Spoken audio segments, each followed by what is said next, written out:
Episode 142 of the Bleav in Rams podcast. I'm Jake Ellenbogen, and he is Cameron Lynch, former Rams linebacker. We're coming to you after a Rams win. I know it's been a minute, but we're very excited about it. We're going to dive into it. But before we do, be sure to like, subscribe, comment, rate, review, all of that jazz on all your podcast platforms.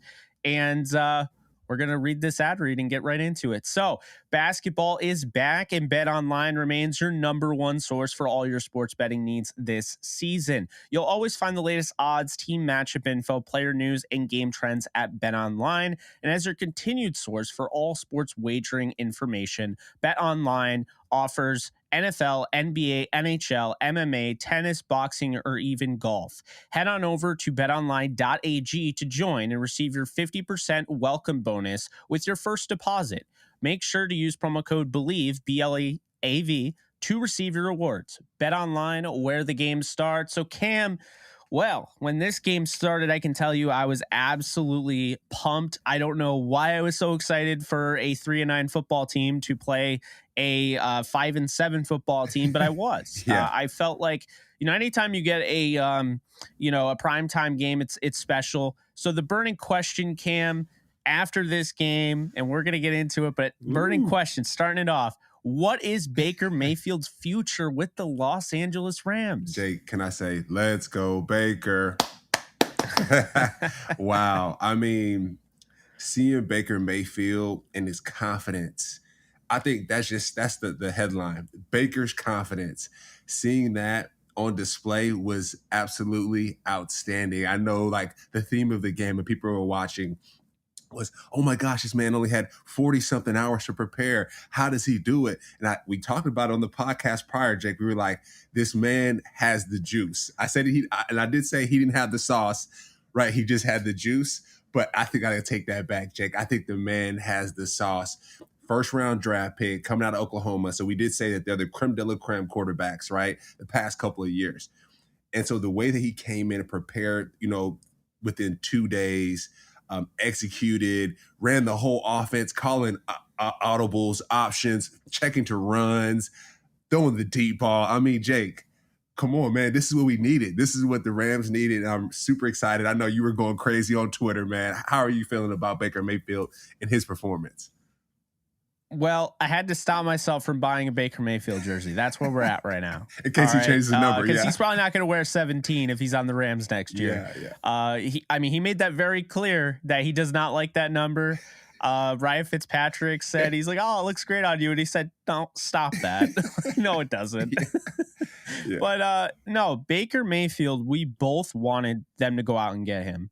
I think this brings a renewed energy regardless if they make the playoffs or not. And the reason I said if, folks, is because there's still a chance. Are you telling me there's still a chance? There's still a chance. We're going to talk about that later. We'll get to that at the end of the show. Yeah. But, it's regardless of that, Cam, I'm all about just finishing strong. And I can't tell you how many times I hear it. And I know the Rams are forever connected with the Lions because they made one of those crazy trades that you only see every now and then. But as a Rams fan, you are not obligated to root for the Lions. No. Okay. And they're not rooting for you. Are you kidding me right now? And this, I have to say this, Cam, because I hear it all the time. You guys are ruining our draft pick. Bro, when you made that trade, this is a dream. This is a dream. You never thought this draft pick would be that good. Even if they make the playoffs, it's better than I could have ever imagined this draft pick to be for them. In all honesty, I'm overhearing about the draft pick. I'm not tanking. You kidding me? I'm not tanking. What good does that do you? None. Oh, you get a higher pick in the second round. If there is somebody that they like enough at 33rd overall, they'll trade up to get him. I'm not worried. I'm not concerned, okay? They're going to have a second round pick this year unless they trade it for somebody. I don't think they should, but they will. So here's the thing. Enough with the tanking. This is going to be fun. Sean McVay confirmed that Baker Mayfield is the starter moving forward. In the words of I don't know if you saw the movie Do Revenge. This is shocking news. I'm shocked. It's not. Obviously, Baker's going to be the starter. I did feel bad for John Wolford, who was on the sidelines with the helmet on, but you knew he was never getting back on the field after that. Yeah. It's a next man up league. Yeah, and you got the number one draft pick coming in. Like, come on, fam. John played at Wake Forest. Like, I played against them. Like, Wake Forest and Syracuse has never been good. And you got a guy come from Oklahoma, number one pick overall. Like, what do you expect, fam? Cam, Baker Mayfield being a Ram is so good for our business. I can't even explain it. We're so hyped. I got so many followers. And I was saying I wasn't like cussing all over the place or anything like that on Twitter, but like, I got loose. I was going all caps. I was like, you gotta be kidding me. This is the most excited I've been about a Rams game since the Super Bowl. Yeah. When you get a guy like that in there who has the following he has, aka the Baker Bros, I don't care what anyone says. They are good for business. The Baker Bros? They're going to be watching this podcast. What's that? The Baker Bros. I'm not sure what that is. Jay, you got to fill me in on the Baker Bros. What's that? He's got a fan base. Okay. Like a fan base dedicated to him, like the LeBron fans. Okay. Okay. Like the Beyonce awesome. Beehive. Okay. Got it. Okay. Yeah, I didn't know that. So Mayfield's fan base like flooded my Twitter. Was like, oh my God, this is awesome. Like, I'm going to be a Rams fan now. And I'm like, I see it. And then I saw the views start to go up like crazy. I had the live stream I did, Cam, right after the game. Mm-hmm. I had over 800 people in it live. Whoa. And it hit almost 14,000 views. Round of applause there. Round of applause. Yeah. I mean, and that's big, Jake. I think you talked about this, right? Like, the podcasting, the 4-9 football team, Cam. Yeah, this just makes life better for everybody that's creating content around the Rams. I'm super excited for you in that as well, because you've been working on this for a while now, and so to see your hard work pay off, with exciting moments like Baker Mayfield and forcing the Rams to finish strong rather than tanking like you suggested, like it's only better for everyone. So for the Rams to continue winning, for Sean McVay to diversify his playbook, to get Baker Mayfield in there, it's better for everybody. Everybody eats, B. Absolutely, Cam. It's great for our show as well. You can see with the numbers, you put Baker Mayfield in the title, and all of a sudden, people are like, "Whoa, hey, hold on a sec, I gotta watch this." Yeah. We're gonna get into the game balls real quick, but I just had to say, credit to Sean McVay, credit to Lesney, credit to whoever got this guy in the building. It's a no-brainer if you do it. Mm-hmm. If you don't do it, then you don't do it. But Baker Mayfield, and you might already know this, but if you don't, I gotta share this insight because this was awesome. So he had his interview with the Amazon Prime, crew. And he even said, like, they were asking him, like, did you know you were going to go to the Rams? And he's like, I bought a plane ticket to go to LA. Like, I just assumed they were going to. I'm like, man. And then his post game, celebration in the locker room, after the very fiery Sean McVay winner, the speech there, man, Baker Mayfield saying, I'm glad I'm home, just felt like it just hit me right in the heart, man. I'm like, this guy. I mean, how is this any different than OBJ? How is this any different than OBJ? Mm-hmm. Two teams, hasn't found a home, left disgruntled. Maybe this is his home. And I mean, I know OBJ is gone, and there's a very good chance they'll go after him this offseason to bring him back. But Baker Mayfield, and they did the same thing. They both played their first game on the Rams. But what Baker Mayfield did as a quarterback, I've never seen before. I think it's unprecedented, if I'm being honest. Yeah, it's the first time in a while. It's for someone to pick up a playbook in 2 days and start at quarterback. Like, that's super hard to do at quarterback, all the checks, and be successful at it. And my question is, how's Matthew Stafford feeling? That's my question. Inside, like, I'm sure he's super happy. The Rams are winning, but I know he's in concussion protocol. We talked about this. I think you had a hot take about this. Will Matthew Stafford retire? Will this help his decision in retiring? Right? Like, okay, the Rams are in good hands. If I want to be smart and play with my kids when I grow up, and really value my health and safety, should I just pass the sticks to Baker Mayfield and live a great life? I got a Super Bowl. What does that look like? I'm curious what he feels like. I think it's a great point because, after that game, you see this giant smile on Stafford doesn't smile. Okay. I'm going to be honest with you, for a guy that has really just, he's awesome. He's got a great family. He's got a lot of supporters around him. I don't see him smile like that. He was very happy for Baker. John Wolford, on the other hand, the back corner, there's some memes out there because, he looks like straight out of a horror movie, like just. He's a competitor. He's a competitor. It makes sense. Yeah, he's a competitor, and we don't know. It's like you're freeze framing a video. So it could be that one moment where he looks like this, but like maybe he was smiling before. I don't know. Struggling. Probably not. But struggling. But but what I'll say with Stafford is the vibe I'm getting, Cam, is that he's going to be back. I think Stafford will be back. And I think he actually may have retired this year had they made the playoffs and fallen short, or even if they won the Super Bowl again. And I guess they still have a shot, so let's not throw that out the window just yet. But he can't end it like this. He can't. He's been through too much. He's not going to end it like this. Sean McVay even said he doesn't expect him to have any procedures done this offseason. He had him done last offseason. So he might be more ahead of the 8 ball if he gets to sit these games. Keep in mind, I think the big issue with him, obviously the offensive line being banged up to all hell, but you look in the training camp and his all of that, right? Going through everything, preseason, all that.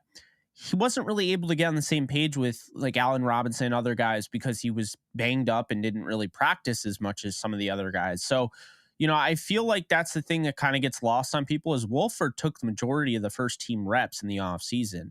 And I think that's why the Rams were so comfortable with him being the guy over Perkins.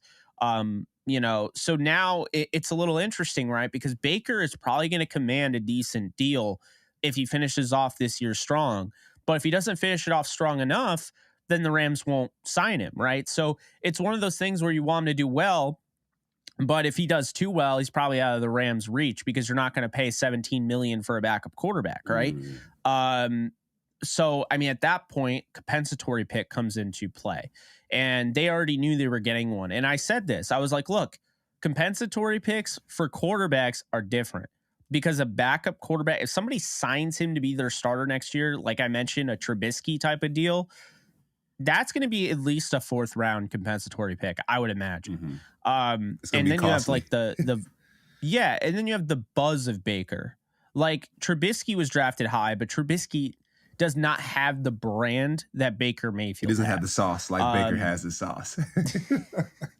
So it's just one of those things, Cam, where I'm thinking about it and I'm like, the Rams win either way.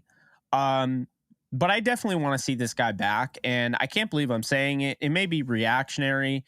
I'm never going to push Stafford out of the building. He's done too much for this organization in such a short amount of time. And I've been a fan of his going back to the Lions. So I'm not, backing down on that. But the best case scenario, Rams run it back next year, win Super Bowl 58. Stafford retires and Baker takes over as the franchise quarterback. You get him on a legit deal, and you have him at age 30? Mm-hmm. A 5-year deal at age 30. So he still has the decent mobility. He's not a running quarterback, so you don't have to worry about him getting himself into trouble. Can make all the throws. He's got the clutch gene that you need. I think that's the best case scenario. I really do. I think the Rams feel like, I don't know. There was something about this year where I felt like I was buying too much in the running back hype, but I was like, we're probably looking at a year after they win the Super Bowl. Because think about the Chiefs. Everyone was calling them the dynasty. After they won with Patrick Mahomes, it's like Patrick Mahomes, youngest quarterback to win a Super Bowl. Like, this is crazy. And they haven't won since. So it's one of those things where you can't just assume. And I think a lot of us just assume. Because of Thomas Edward Brady. That's why. Because, what it really comes down to with this team is that I think they still have a core group of guys. They're going to have some cap space, I think, at some point. They can still, free up to $80 million next year.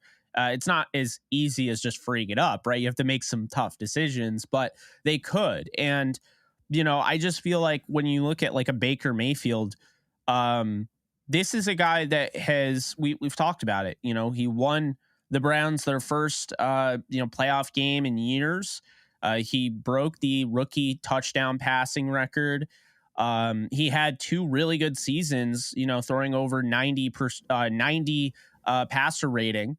And he had a shoulder injury. And then the Browns kind of gave up on him. And then he goes to the Carolina, and he's got one of the worst offensive coordinators in football that's not imaginative at all and holds him back. I've already said this, so this is not a shock. Yeah. And that's another thing. How do you think the Panthers fans felt watching that game last night or the other night? Because it's Sick. like, were they using him like that in Carolina? No. And I want to go back to your point, Jake. You mentioned something with Matthew Stafford and Baker Mayfield with this. I think Baker Mayfield's going to show the Rams how to use these receivers. I know we're going to talk about the game balls pretty soon, but I think Baker Mayfield's going to show Sean McVay, hey, you could be using this guy like this, right? You could be using this guy like this. And so even for the Panthers fans, like, hey, y'all could have been using Baker Mayfield like this. So I think Baker Mayfield's going to shine a light on the dark areas for the Rams, the dark areas of the offense, the lack of diversity, right? Always throwing a Cooper Kupp. But when you got different receivers like Brandon Powell, you got Tutu Atwell that Baker Mayfield's using at a high clip the second day that he's on the team. So if he's using these guys and these tools in an effective way to win a game on the second day of him being on the team, why can't Matthew Stafford do that? Why can't John Wolford do that, right? So I think he's shining a light on a lot of those things. And Baker Mayfield, sauce man. So now we get into the game balls. And I mean, how many do you want to give out, Cam? Because I feel like you could give out 3, 4, maybe 5. That might be pushing it. All I know is that Baker Mayfield has to get the first game ball. He gets number 1. I mean, give him number 1. The way the deep ball at the end of the game, Jake, to start on the 2-yard line. And to be honest, when he started on the 2-yard line, Jake, I wasn't worried because I'm sure he watched Tom Brady beat the Saints prior to, right? Tom Brady had a little amount of time to work with, and Baker Mayfield was probably same. I can do that score. too. Same score, same thing. That's all right. That's happened. It's like teams are like 4 in 454 in the NFL when trailing by 13 with 5 minutes to go. And we've now seen it. It was 1 in 434, or maybe even more than 434. I don't know. But the point is, only 1 win had come from that. And that's happened 3 times this year alone, Cam, to make it a 4.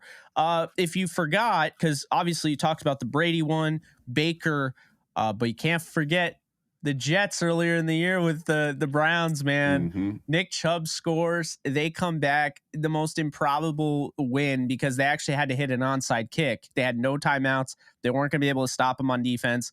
They hit the onside kick. They picked that up.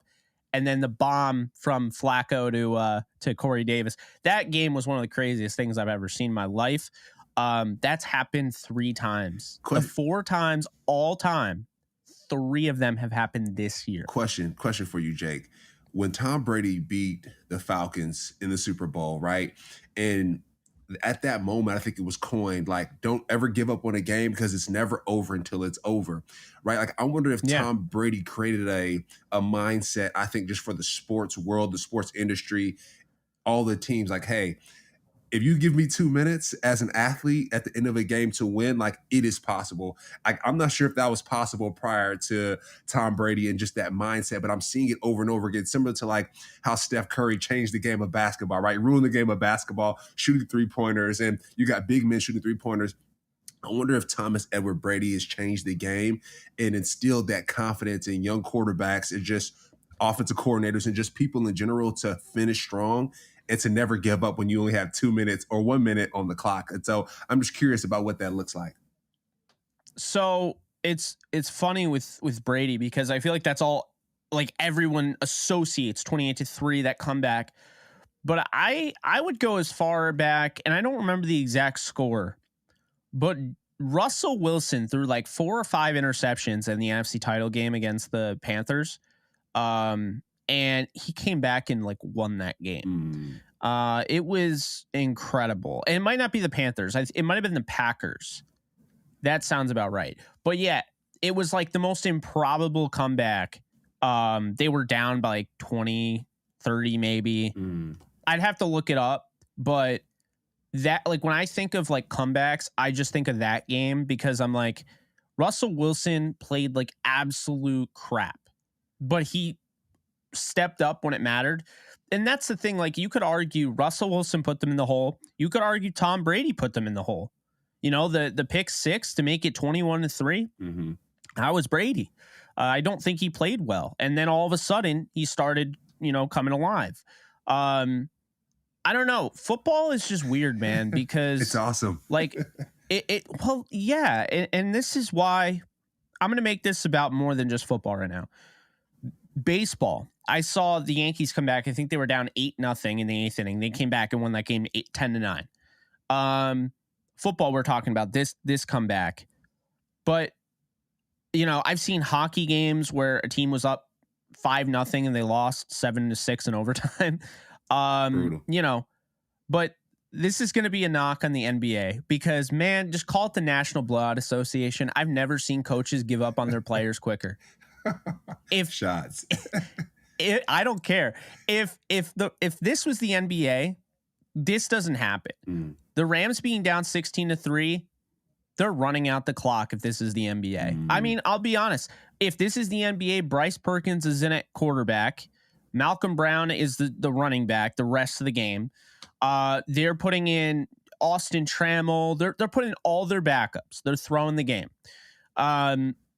This is why I'm saying it, because the NFL is just different. The NFL, you have to watch all times. Now, I will say this 16-3 lead is, for whatever reason, like really, it's like the worst lead in football now after the last 2 primetime games. But what I'll say, Cam, is that it's almost set up for you to fail. If you're up by 13 points with, 5 minutes to go, you're set up, because if you score and then you get a stop on defense, because you're likely to get a stop on defense because teams, for whatever reason, are in that like gray area. Do I want to run out the clock? Do I want to make sure I get the first down? We saw it in Tampa Bay with the Rams. They didn't know how to finish the game, and Tampa went down the field and scored the game winner. It's the same thing. So it's just one of those weird things, Cam, where it's like that 13-point lead where you don't score 2 touchdowns and tie it up. You score a touchdown to win it, right? You score a touchdown to put yourself 1 possession away, and then if you score a touchdown to win it. Those things, I mean, it's a dangerous game, man. It's weird. You don't want to be up 2 scores with 5 minutes to go. Too much because time. Lately it feels like too much time. And also think about this. So you get the stop, right, on defense. So now you get the stop on defense, and now the defense that you're going up against to win the game, they don't know what they're doing, because it's like, am I going to play prevent? Am I going to let these guys get all this real estate and get these yards? Or am I going to play like man to man? I'm going to play some press coverage.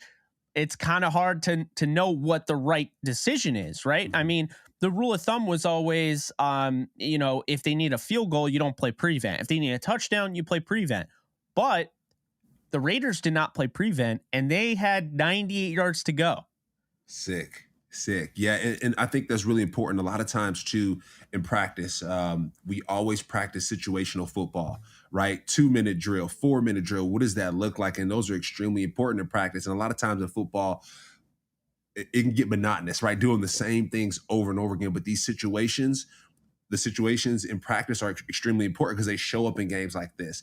You see them show up a lot of times at the end of every half. The last 2 to 4 minutes are extremely important, into the first half, into the second half of pretty much every game in sports. And so paying attention to those situational football games or situational moments in football are extremely important. Now, I want to go back again to you mentioned the NBA, right? Giving up time, like, hey, 4 minutes left, kind of like blowing the clock. And I know Zion Williamson the other night, they were playing the Suns. He did a 360 windmill right at the end of the game. And so he knew how to finish strong. He knows how to finish strong. And so does Baker Mayfield. I want to tie this back to Baker Mayfield. Both of those guys know how to finish strong. I mean, and like sticking with it real quick with the NBA, it's not even like the last 4 minutes of the game. I've watched, like, why is Shai Gilgeous-Alexander the best player on the Thunder in a 5-point game? Why is he playing 2 minutes the rest of the second half? They just give up, man. Oh, he's on a back-to-back. Load management. Glad the NFL doesn't have it. So over it. Let's move on. Back to the game balls. Baker Mayfield has a game ball. Cam, we got to give Ben. He didn't catch the touchdown to win the game, but Ben Skoranek is deserving of a game ball. The way he goes up in mosses. I already forgot the guy's name, but the way he mossed nasty. Nate Hobbs, nasty. And Trayvon Merrick was right there too. Just disgusting. Yeah. I mean, I think it was Peter King who said on the NBC sports YouTube account or whatever. I was watching the video, him explaining how things went. Peter King said, according to Next Gen Stats, Baker Mayfield on that drive had 3 passes of below 35% likelihood of completion. He says it was so improbable that there are quarterbacks in the league that if they get one of those completed in every game, it's a good thing. He had 3 on the last drive when it had to happen. Nasty. And as much credit as you want to give Baker, you got to give credit to Atwell. You got to give credit to Van Jefferson coming down with that ball. I mean, it's perfectly placed. But Van Jefferson, if he drops it, the game's over. Yeah. You have to give credit to Van. You have to give credit to Skoranek. You have to give credit to Malcolm Brown because, I mean, hey, what happens? I mean, they scored 9 seconds remain after they scored the touchdown. What happens if Malcolm Brown doesn't dive to the ground after he catches that check down and tries to stay up and fight for yards? And don't tell me that that doesn't happen, because that happens a lot. Yes. A lot more than you would believe. Yes. There are guys thinking about themselves. It's a me, not we culture sometimes. And when you get the ball at the end of the game, that's when, that team mentality has to sift through.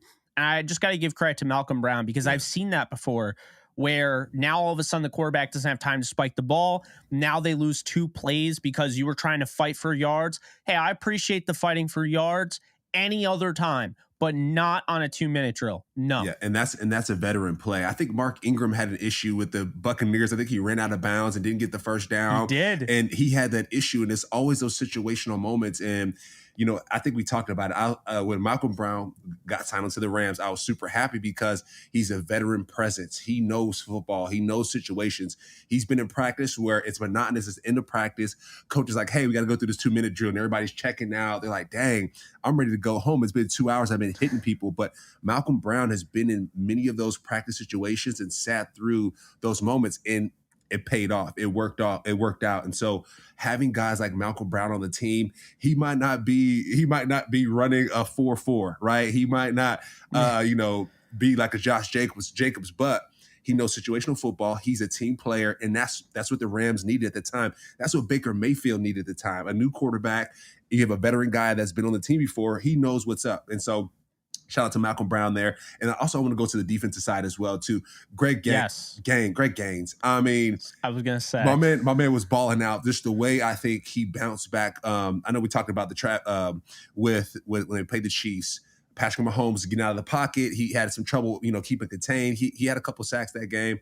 But the way he played this game, I think he made up for it. I think with Aaron Donald being out, he is that next guy. So I definitely want to give that defensive ball to Greg Gaines. He played outstanding. No, I absolutely agree with you. I would give the game ball to Greg Gaines as well. I was going to say, it was a perfect segue because you mentioned Josh Jacobs. They held him to 3.7 yards per carry, which you'll take any day of the week. Yeah. This is the only offense in the NFL, okay?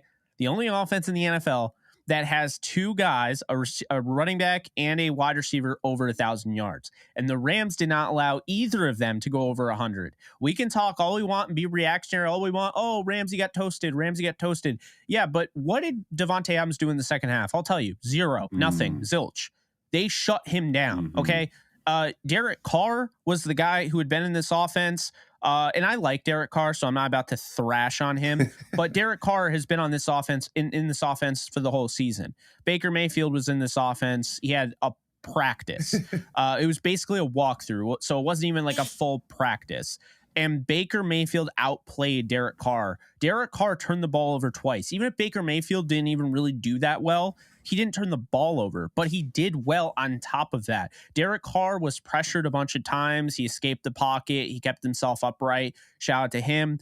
But Greg Gaines, the big play in this game, Cam, the Vegas Raiders are up 13-3 going into the half. They're driving. They're in the red zone. If they score a touchdown 20-3, I don't think the Rams win this football game. I just don't. So 20-3, right, is looming.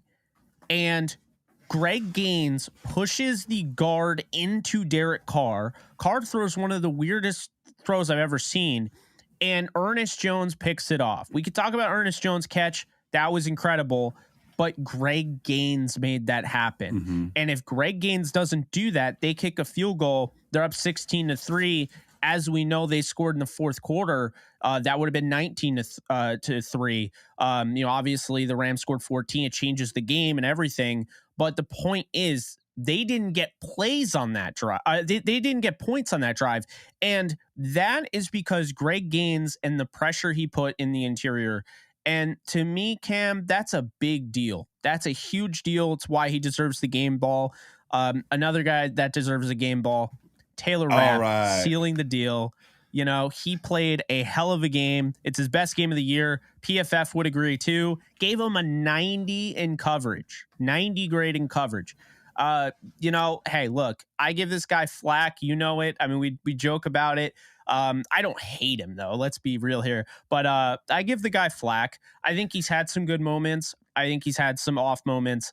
This was one of those good moments. He said, put some respect on my name. Rapp said, put some respect on my name, Jake. Yeah. He's like, I'm listening to your podcast. And I want to add to that with Taylor Rapp. One thing, he doesn't play perfect. Like you always call out here. You say, hey, Taylor Rapp could have done better on here with DJ Metcalf and Jalen Ramsey in the end zone versus Seattle. He could have helped out a little bit more on that play too. Nick Scott could have as well. It's a whole group of people. But one thing I do remember is seeing Taylor Rapp in the red zone a lot. Whether it be a lot of high balls, he's either touching the ball, tipping the ball, a lot of pass deflection, making big plays in the red zone. And I think he did that this week again against the Raiders. So like you said, shout out to Taylor Rapp. Got to show him some love because he deserves it this go round. So good job, Taylor Rapp. Yeah. And then all right. I'm going to say, I'll give two more. Ready? One on the offense, one on the defense. You know where I'm going with the defense. Bobby freaking Wagner. You're a 3-9 football team. That guy's like, I ain't sitting out this season. I'm playing every down like it's my last. 14 tackles. All right. Some pressure that he put on the quarterback. Mm-hmm. And in addition to that, he had a huge stop that no one talks about. But on third down, Derek Carr is trying to extend the ball and get that first down. And Bobby Wagner decks him out of bounds. By the way, speaking of decking, apparently now you're allowed to deck the punter. Your guy Riley Dixon got hit, and the ref threw the flag and then picked it up and didn't have any explanation as to why. Even Al Michaels was confused. Mm-hmm. Had to throw that out there. The offensive side, I am going to give a game ball, and this could be a one, but I'm just going to give it to the man in the middle. Brian Allen. Mm-hmm. It is so hard to be a center in this league. It's so hard to be a starting center in this league. And it's really hard to be a freaking center in this league when your quarterback doesn't know the offense. Mm-hmm. Brian Allen kept Baker going. Okay. He kept him going. He was yelling back in his face, telling him different things. I mean, it got to the point like Baker was literally saying like 4, 3, like they're going off like the wristband. Yeah. Like, it was straight up like backyard football, and that doesn't happen if not for a really good support staff. Mm-hmm. And like, Baker mentioned, Sean McVay deserves credit. Stafford deserves credit. John Wolford, Bryce Perkins all helped him. Zach Robinson, we'll get to him later. I think he'll end up being the OC next year. And Liam Cohen, who's going to be leaving to Kentucky. We'll talk about that later. But those guys got him credit or got him ready. But the center, Brian Allen, didn't give up a pressure, didn't give up a sack. So the way he played in this game, and by the way, neither did Coleman Shelton, so I got to give him shout to him. But the way he played in this game, Brian Allen showed you he was worth the payment that they spent this offseason, and he stepped up. He's had some injuries. It hasn't been, smooth and pretty this year, but Brian Allen was a Pro Bowl center last year, and he looked like one on Thursday night. And Jake, you mentioned this, right? The support that he's providing Baker Mayfield. The other people that you mentioned, the coaches, they're not on the field, right? They're not listening to the black hole screaming at the top of their lungs. Jake, when I watched that game, it was all black in the stadium. I mean, I saw a whole bunch of Raiders jerseys in that SoFi Stadium. So the fact that he was able to give Baker that confidence to sling the ball, to check out of plays, like that was unbelievable. And so you mentioned his play, and then not to mention, let's go on the Raiders side. We also got to show love to the Raiders team as well at the end of the day, because those guys could be Rams one day. So you never know. But we want to also show love. That's a good way of putting it. You can never know. Max Crosby, I think, he was one of your players there that you chose. I mean, the man was playing out of his mind. Rob Havenstein had him around his neck pretty much half the game. So the fact that Rob got away with some of those calls, shout out to the folks, the football gods there. And then Chandler Jones, the way that he played, I mean, we called it out. That was your guy. And that was my guy. Yeah, that was my guy. We called it out in the prior podcast. But the fact that Baker Mayfield was able to operate against world-class players like Max Crosby and Chandler Jones, these Hall of Fame-esque players, possibly players of the year. When it comes to Max Crosby, I think he's looking for Defensive Player of the Year. The way that he played under that pressure, the way that the Rams offensive line, Byron Allen, the way that they operated with that pressure, unbelievable, man. It's unbelievable. It's something you got to give those guys an award, because that was, I think we talked about it, versus Seahawks. They played the best complementary football I think that we've seen. And then adding to this week, they just maxed out. And so I think the Rams are definitely on an upward trend. I know we're going to talk about here pretty soon about what the playoff hopes look like, but I mean, the Rams did it. They did it. And this is Rams football, Jake. This is what we need to see week in and week out. I absolutely agree. Looking at our X factors last week, Cam, you and I hit the nail on the head with Crosby and Chandler Jones. I mean, not even an argument there. Crosby might have been the best player in this game, if I'm being honest. He just absolutely looked like a man amongst boys. But Chandler Jones also had a sack, and Chandler Jones played well. I thought Ty Nsekhe did the best he possibly could against him. I was impressed with his effort. Rob Havenstein, my only complaint with him, I know he gave up 5 pressures, he gave a sack. I mean, Crosby destroyed him. But that, to me, that's the one thing about Sean McVay. Like, I felt like, he should have had Higbee or Bryson chipping Crosby every single play. Just to have him 1v1 was pretty brutal. And it just shows you, Baker Mayfield was able to escape, and he was able to make plays.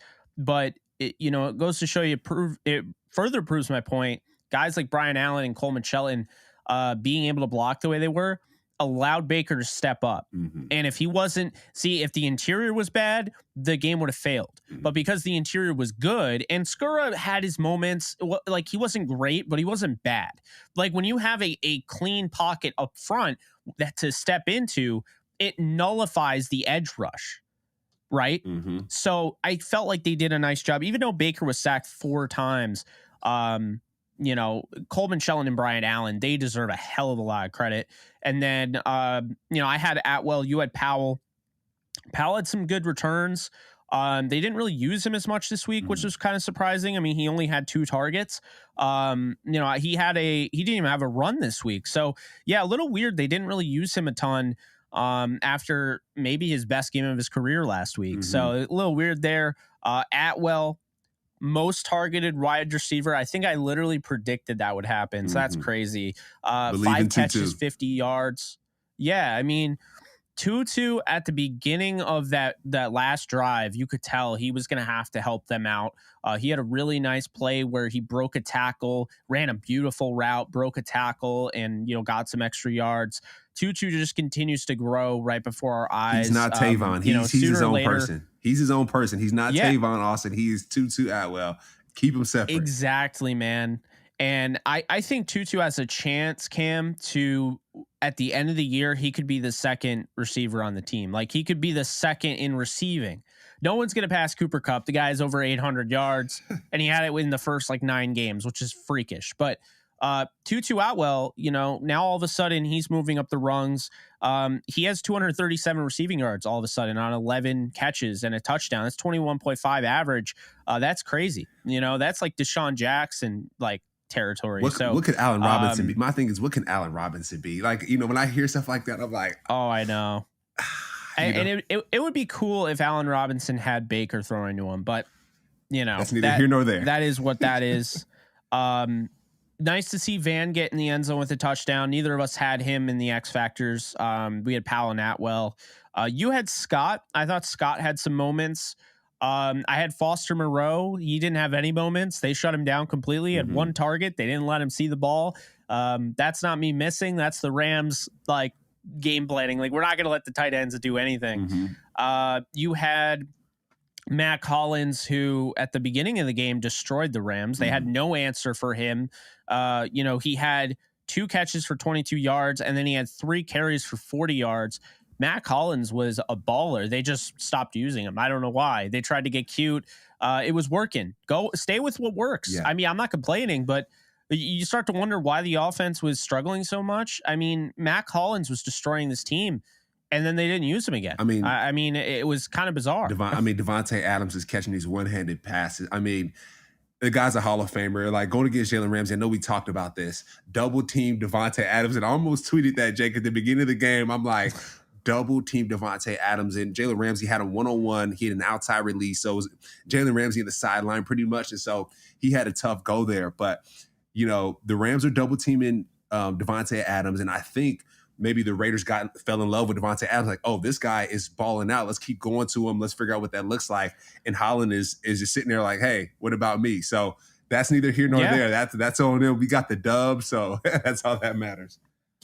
I think what happened was McDaniels started off the game with a script. Obviously, everyone does. And the game script was like, hey, we watched a lot of Rams football. They do a lot of the end arounds. Let's do that ourselves. Let's take advantage of the fact that Michael Hoyt, who, by the way, was in my X Factors, he had kind of a back and forth day, like struggled to keep, hold of the edge, set the edge.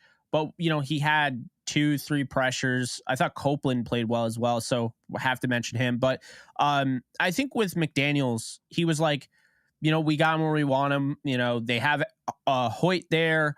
Hoyt's not great at setting the edge. He's more of like an interior defense line, kind of a tweener. Let's take advantage. They kept running to his side where he couldn't set that edge. And I think he went away from it because that was the game script. And even though it was working, their script set up the game plan. They wanted to win this game, putting the ball in Josh Jacobs' hands. He ran 27 times. The Rams just held him under 100 yards. I mean, you say what you will, they had 165 yards rushing, total in this game, but they held Josh Jacobs under 100. You're going to win most games when you do that. And Raheem Morris, the Raiders didn't really have much of a response. I mean, 7 targets for Devontae Adams. He only caught 3 balls for 71 yards. It's a good day at the office for him, in yards per reception, but the Rams shut him down in the second half, and I think that's a credit to Raheem Morris making, adjustments, doesn't get enough credit.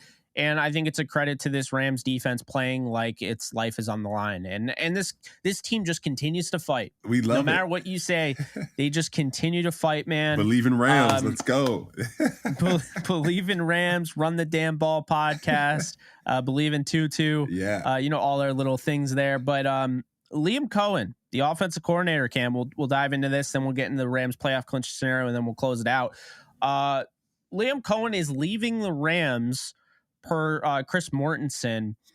He will become the new OC for the Kentucky Wildcats. Now, he was the Kentucky Wildcats OC the year before. So going back to what is familiar, I don't know if he'll ever be back with the Rams, but either way, good for him. That's a good scenario for him. Good situation. He turned them into a top 4 offense in the SEC. I made a tweet that was like, Rams fans want him out the door and Kentucky fans are like, please come back. It's a tale of of two fan bases. It's kind of funny. Yeah. It's funny you mentioned Cam, that, Jake. It's funny. Sorry. It's funny you mentioned that because the Rams offense, we were asking all year, like, hey, what's Sean McVay? What are we doing? This is looking a little collegiate, little high school offense, running the same things over and over again.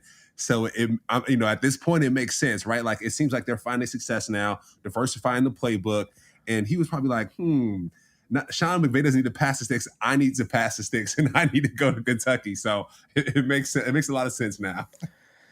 Yeah, and then I think we might have covered it the last time, but Rashad Samples, he's going to Arizona State to be the running backs. He's going to be the run game coordinator, pass game, something like that. He's going to have a bigger role. Wide receivers coach, I think it is. So he's going to expand his coaching palette. Good for him. We'll see if he comes back at some point. The Rams are not against that. Greg Olsen came back. The guy was, I think, the OC in 2008. So Greg Olsen, who got the game ball going up against his former team, the Raiders. He was going crazy. Good. Happy for him. But Cam, with the OC out the door at the end of the year, now that we know, that leaves guys like Thomas Brown. That leaves guys like Zach Robinson. And I'll be honest with you, I think Zach Robinson's your OC next year. Going from Oklahoma State to the NFL to PFF to the Rams offensive coordinator. That's where I think we're at. I think Thomas Brown, when Baker mentioned the guys that got him ready, Thomas Brown was not one of them. I don't think Thomas Brown's role is revolved around the passing game much at all. I think really what he is he's set up for a head coaching job. I don't think he has to be a coordinator. The glass shattered for me. I know I say that a lot, but the glass shatters for me a lot. The glass shattered for me with Thomas Brown when he became the assistant. He was the assistant head coach his second year on the team. Goes from running back to now he's a tight ends coach. So Sean McVay's trying to give him more opportunities. Look at the offense in a different light. But I think we focus so much on the offense and how these, it's always like position coaches become offensive coordinators, right? That's normally how it works. But I think that he is going to be hired this year to be a head coach. I don't think people are going to look at 4-9 and be like, nope, not interested. I think they're going to look at the guy and be like, this is a young coach. This is a guy that has experience being an assistant head coach. And if you want to be the optimist in the room, you could look at Thomas Brown and say, Thomas Brown was the assistant head coach for the Super Bowl champion Los Angeles Rams. And no one can take that away from him. So I think he's going to be a head coach, Cam. And I think Zach Robinson is literally going to be the guy that went from PFF to the Rams OC. And I think he's probably going to have a head coaching job waiting for him at some point. But hot take. Zach Robinson is a quarterbacks coach right now. He helped Baker get ready. He was a big part of that. You're starting to hear more and more about his name. This is a guy that I've paid attention to since they added him. I know there's going to be Cliff Kingsbury's out there. I know there's going to be Frank Reich's, but I think Sean McVay is going to hire Zach Robinson, promote him from within, and he will be the OC next year. I don't know what you think, but that's how I feel. And Jake, we talked about this. Finishing strong only benefits everybody, right? And so when the Rams finish on that, now they have Baker Mayfield. Now coaches are licking their chops double time. They're like, okay, like we might have a good situation here. We might be able to go to the Super Bowl. We talked about this, Jake. We talked about this in two podcasts ago. Like, hey, if the Rams finish strong, if they get their stuff together towards the end of the season, possibly make the playoffs. I know we're going to talk about that now, right? The hopeism there, but it's going to be an attractive spot for coaches and also for the coaches internally to get hired somewhere else.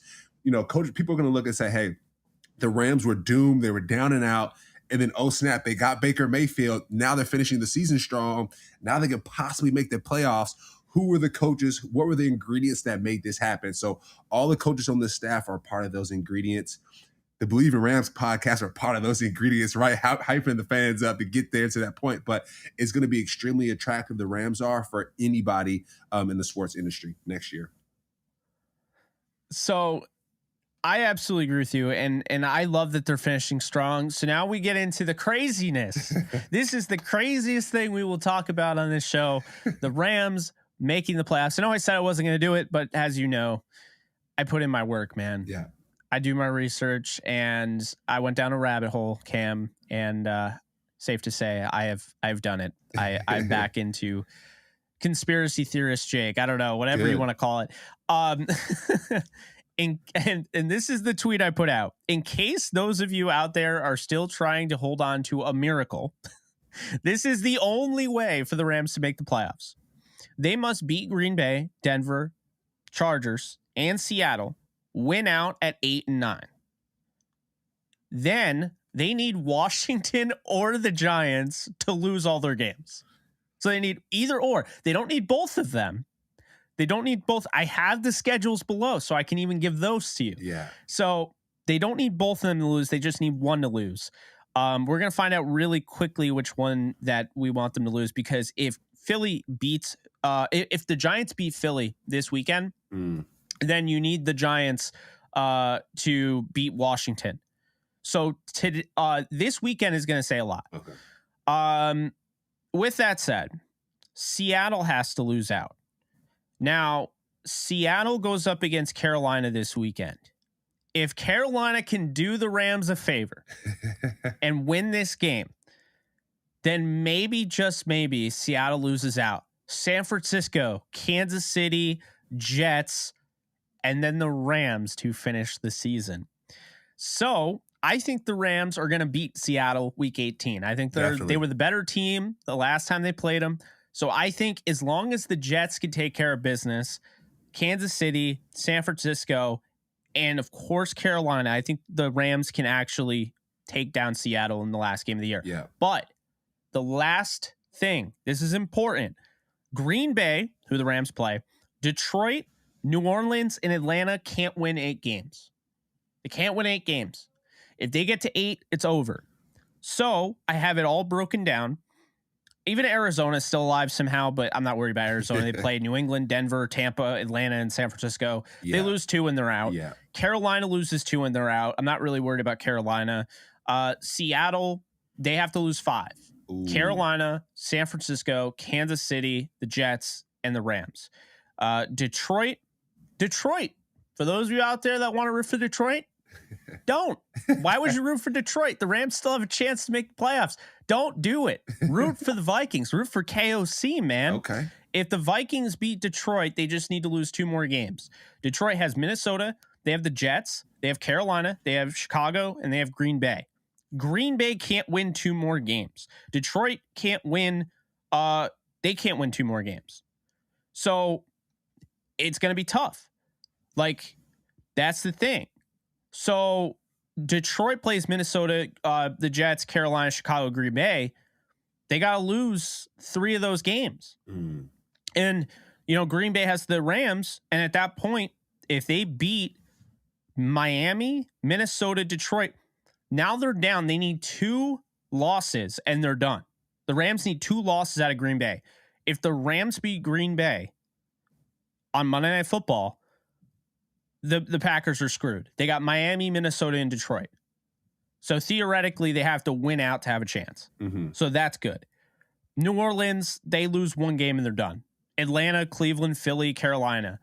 It's possible that they win out, but Philly, I think, is going to win that game at the very least. Mm-hmm. The Giants, Philadelphia, Washington, Minnesota, Indy, Philly. Then you have Washington, the Giants, San Francisco, Cleveland, and Dallas. So one of those teams has to lose out. I think if we're looking at the most realistic option here, and none of this is realistic. I mean, it's like they have a 0.1% chance of making the playoffs right now. Yeah. But it could turn to a 1% chance if everything goes according to plan this weekend. Yeah. Seattle, if they lose to Carolina, Rams are still in it after this week, regardless of what happens. That's the only elimination scenario, is if Carolina loses to Seattle, the Rams are eliminated. But if Carolina helps the Rams out, then the next week, obviously San Francisco has to beat Seattle. It's funny enough, you'll find out before next Sunday if the Rams are in it. Seattle's next 2 games. Seattle has the Thursday night game, and if they beat the Niners on Thursday Night Football, the Rams are eliminated. So it's one of those things where you're going to constantly watch Seattle. The Giants and Washington.